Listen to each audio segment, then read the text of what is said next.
Likewise are the other mass, time, temperature, electric current, luminous intensity and amount of substance. These are also the fundamental quantities which does not depend upon any other fundamental quantities. So they are called as fundamental quantities. You can see mass, does it depend upon any other quantity? No. Time, no. Okay, so they are called as fundamental quantities. Now next is fundamental unit. What is fundamental unit? Unit used to measure fundamental quantities are called as fundamental unit. Okay, what are fundamental units? Unit that are used to measure fundamental quantities are called as fundamental unit. जो unit fundamental quantities को major करने के लिए इस्तेमाल होते हैं उसको क्या बोलते हैं? Fundamental unit. Now let us see one by one the unit of the fundamental quantity. So first fundamental quantity is length, unit is meter, symbol is small m. Next is mass, unit is kilogram, symbol is small kg. Third is time, unit is second, symbol is small s. Temperature, unit is Kelvin, symbol is capital K. Electric current, unit is ampere, symbol is capital A. Luminous intensity, unit is candela, symbol is CD. Amount of substance, mole, MOL, small. Okay, now you can see here Kelvin, temperature and electric current. The symbols are written in capital, rest others are small, because these two are the name of scientists, initial letters of name of scientists. And when a unit and the symbol is named after a scientist, then the first initial letter is used as a symbol. Okay, and that we have to write in the capital. That is rule that we are going to see later. Now next is derived quantity.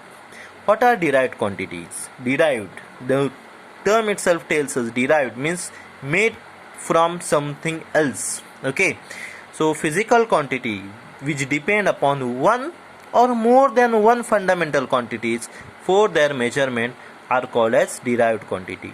Physical quantity which depend upon one or more fundamental quantities for their measurement is known as derived quantity. Now first you will see velocity or speed. Okay, there is slight difference that velocity is a vector quantity, speed is a scalar quantity, that we are going to see in the next chapter. So their formula is what? Displacement upon time. Now displacement or distance is measured in length and time in time. Okay, so you can see length is measured in meter, so m, and time is measured in seconds, so m upon s, that is meter per second. Velocity or speed is always denoted by meter per second. Next is acceleration. It is nothing but rate of change of velocity upon time. Now what is velocity? Distance upon time divided by time. So time will come down, you get what? Distance upon time square. Now distance is measured in meter and time in second, so meter divided by second square, meter per second square. Next, similarly, force, it is mass into acceleration. Mass is measured in kg and acceleration meter per second square. So what you get? Kg meter per second square. It is also denoted by Newton. Okay, then pressure, you can see here pressure, force upon area. Force we have derived here kg per meter second square upon area, that is meter square. So 1 m and m square will get cancelled. What will remain? Kg upon this second square will come down, kg upon meter second square. So kg per meter second square, which is also denoted by Pascal. Okay, name of scientist. Area, you can see here length into breadth. Now here length is a measure in meter, so it is again length. Breadth is also length, so it is also measure in meter. You can see length is, if the length is long we call it as length, if the length is short we call it as breadth. So meter into meter, meter square. Volume, length into breadth into height. Okay, so here also meter, meter. So if you multiply it we get what? Meter cube. So these are the derived unit. Okay, derived quantities. Now derived units. What are derived unit? The unit that are used to measure a derived quantity are called as derived unit. Unit that are used to measure derived quantities are called as derived unit. Here is a table where I had given you the 10 derived quantities. Okay. Now you can see length, area, that is length into length, and then meter into meter, meter square. So derived quantities formula, derived unit and symbol. Like this chart of 10 derived quantities I had made. Okay, photo of which I will attach later. Now we have seen fundamental unit, derived unit. Now next is supplementary unit. What are supplementary unit or supplementary units are those units that are used to support the fundamental unit. The units that are used to support fundamental unit are called as supplementary unit. Okay, there are two supplementary unit, plane angle and solid angle. Plane angle and solid angle. Now plane angle, you know very well plane angle. What is angle? That is what we say, distance between two line or two rays. Okay, two rays we say, because ray have mean same point of origin. If the origin is same, then it trace certain distance, and that distance is measured in terms of angle.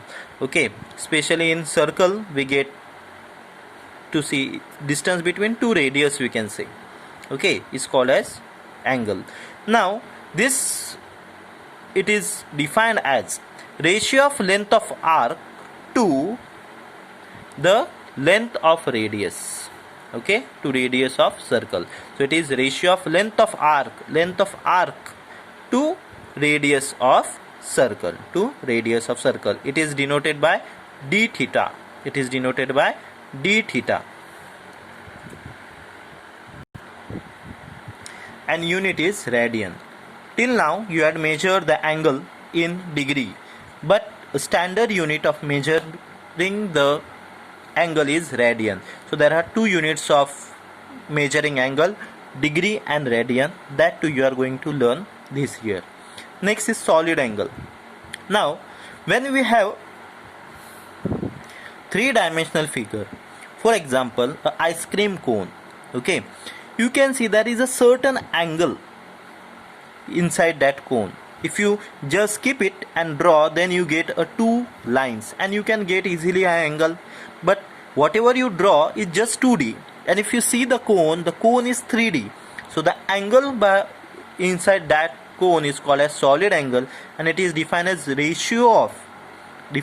area of portion of a substance of a sphere to square of radius of sphere. It is defined as area of portion of surface of a sphere to square of radius of sphere. It is denoted by d omega.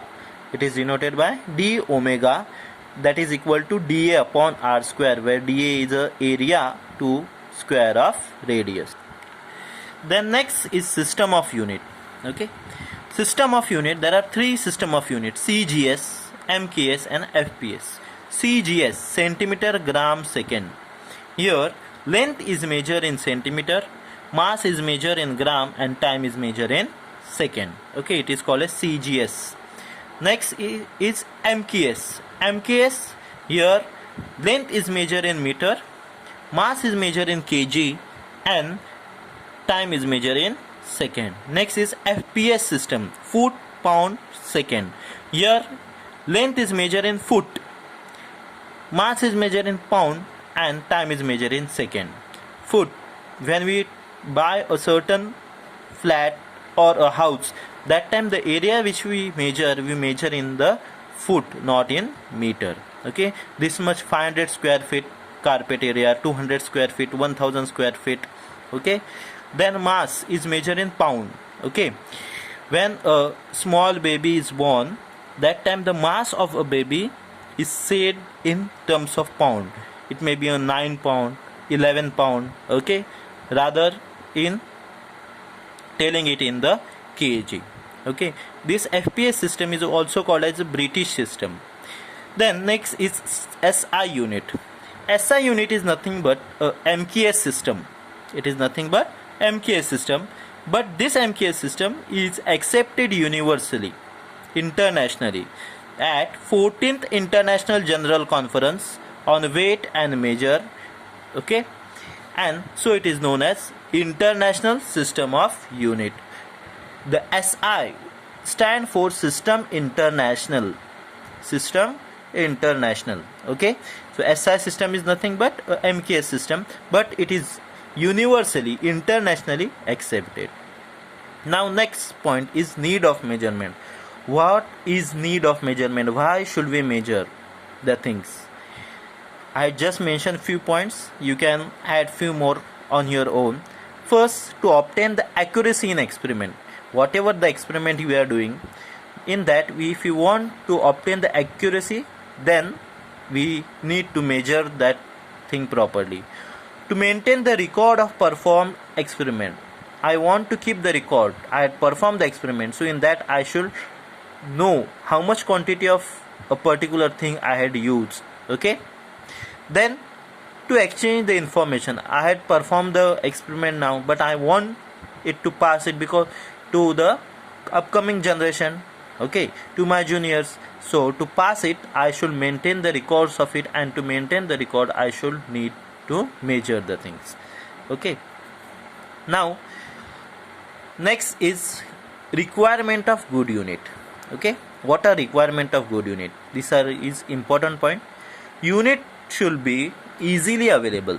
It should be easily available anywhere. You can use that unit. For example, 1 kg, kilogram, okay. Whatever you are buying from shop, you are measuring the mass in kg, so that kg should be available everywhere, okay, easily available. That 1 kg weight should be easily available. It should be easily reproducible. You can easily reproduce it, okay. It should not be perishable. The 1 kg weight, not only I am talking about a 1 kg, I am just giving you example. Maybe it 1 meter scale. That meter scale or that weight should not get perished. It should not get destroyed, okay. Then it should not change according to the time and place. It should remain as it is, okay. And it should be universally accepted. Whatever the things you are measuring, 1 kg you are measuring here in India, the 1 kg should be same throughout the world, okay. So it should be universally accepted, okay. This is a basic first part of your chapter. I hope you have understood it. If you have any queries, you can text on our group.